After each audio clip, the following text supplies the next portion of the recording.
Hello guys. Ayan, napaka-green guys, oh. Daghan kay diri guys. Dami ditong marang at saka rambutan at lansones.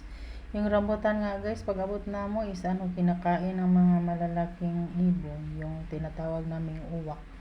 Ang daming doon guys, kinakain yung mga rambutan. At saka yung mga marang ay nangatagak. Daghanag prutas lagi diri guys. Ang daming prutas talaga dito.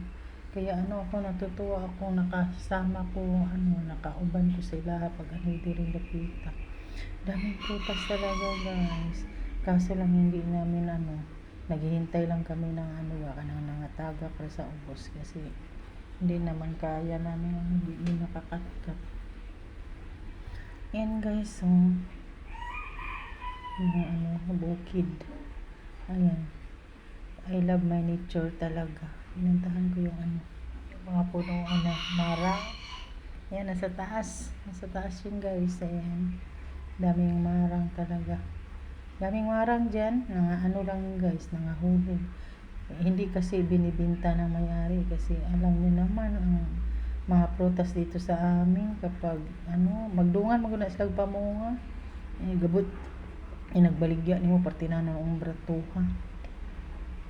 Yan, mawadagana ang mga farmer kasi kapag mag-harvest na, dami ding mag-harvest Ayan, ang mura-mura pag pinagbibinta. Ayan, walaan ng gana ang mga farmer. Ayan guys, so pinuntahan ko. Ayan. Kaya nga hindi natin sila masisisi kasi galing din kami diyan, nag-farmer. Ayan, dito kami nakasuroy, nakapaggala. Ayan, ginawa nila ng guys, bagong kalsada.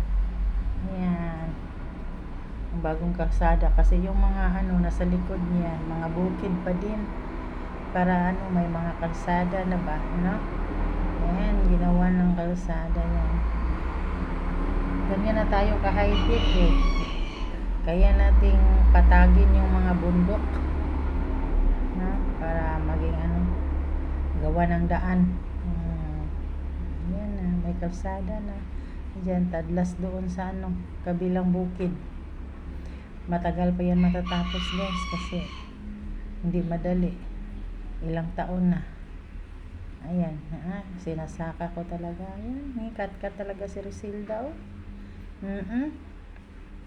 Kaya ko pa naman. Ayan, nasa taas na ako. Gusto ko pang pumunta doon sa taas. Ayan.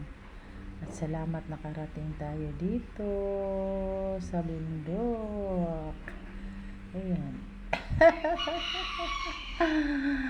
Madali lang ang pagsaka. Madali lang.